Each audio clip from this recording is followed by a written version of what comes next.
When it comes to bedtimes, sharing toys and household chores, all our good intentions as parents can go out of the window. So how do we stay compassionate with our children and ourselves, even when the pressure is on? Hello, I'm Shanti Garber. I'm Gesine. And welcome to NVC Life Hacks.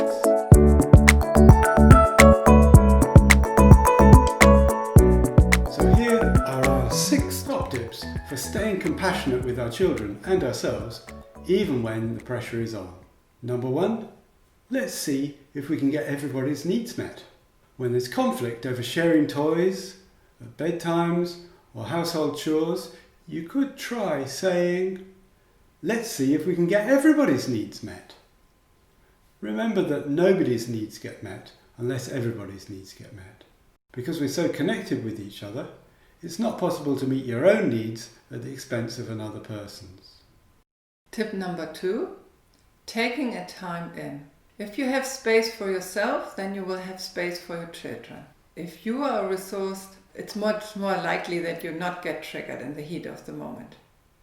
Tip number 3, make sense of your own childhood. Secure attachment research suggests that the key factor in supporting your child to develop in a healthy way is how you've made sense of your own childhood. The more you've made sense of your own childhood, the more you'll be present for your own child and their experiences, rather than reliving your own. Have you been able to reflect on your own childhood and what might be its lessons? Tip number 4, connection before correction.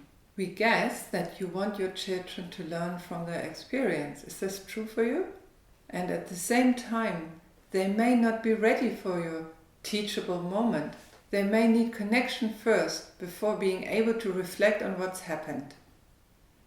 Take a moment just to be with your child.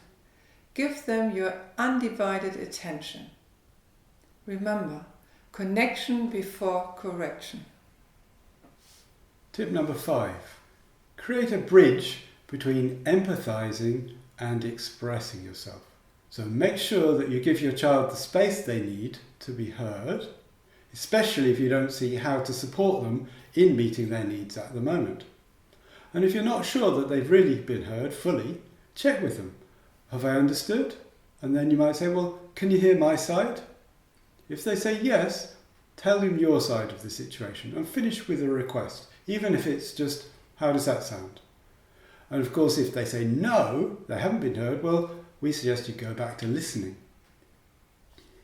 Tip number 6, demands are an expensive currency. Sometimes it seems as if there is no other way. However, demands are an expensive currency, and we all pay the price in resentment and loss of connection.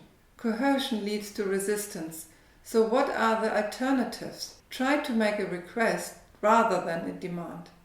Check with yourself beforehand, is no an acceptable answer? If no isn't an acceptable answer, for clarity, make it clear that this time it's a demand, not a request. That's it for this time. If you'd like to know more, you can subscribe to our YouTube channel, like our Facebook page, join our mailing list, or join us at one of our events.